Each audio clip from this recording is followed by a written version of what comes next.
It's now 5:36. 5 people were killed in February after a man opened fire at the Molson Coors campus in Milwaukee, Wisconsin. This comes as a reminder that it's important to have a plan in place if this were to happen near you. The Valley Today's Abby Kirchner joins us live this morning and is getting some advice from the experts. Good morning, Abby.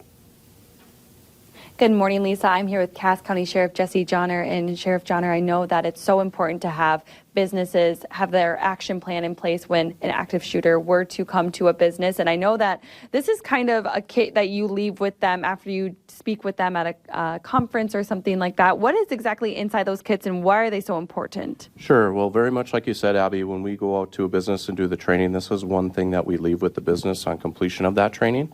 And it has a variety of different things in there that a business could use within their action plan. We have things like gloves and safety glasses here in case someone would need to break out a window to evacuate out of that business. We've got a notebook here where we can, or the people inside could leave messages if they need to alert police from the outside, like holding up messages through a window on what's going on inside the building. We've got a medical kit here, which is very important, which includes a tourniquet and some bandages and stuff that people could use to stop the bleeding if they were injured inside the business, and that's very important in their survival. And then we've got a window breaking tool in case someone would need to break out a window to evacuate.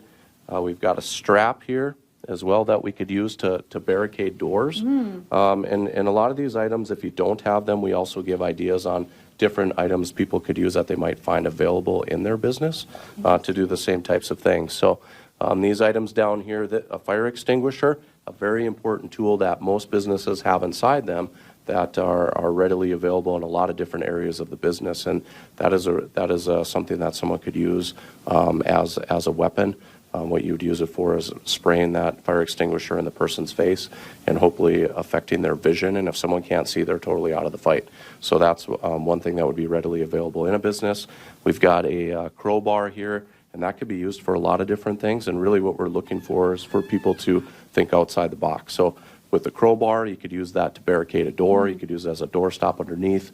You could use it as a weapon, of course. Wow. Yeah. Or an item to, again, break a window if you needed to evacuate out of that business. So a lot of different things, and our whole objective in doing this is to leave these tools with the business once we complete the training so they have a starter bag, so to speak, and these tools available and should they find themselves in an incident like this. I think it's just so important to have these items that like I wouldn't have thought about, you know, like the gloves and the safety glasses if you do have to break out a window, or even the notebook to send a message. But we're going to talk a little bit more in detail. We have some demonstrations coming up about why it's important to have medical equipment on hand too, and other ways you can barricade a door that you might not think about. We'll talk about that here in just a few minutes. I agree with you, Abby. Kind of thinking outside the box and giving us some other options as well in a bad situation.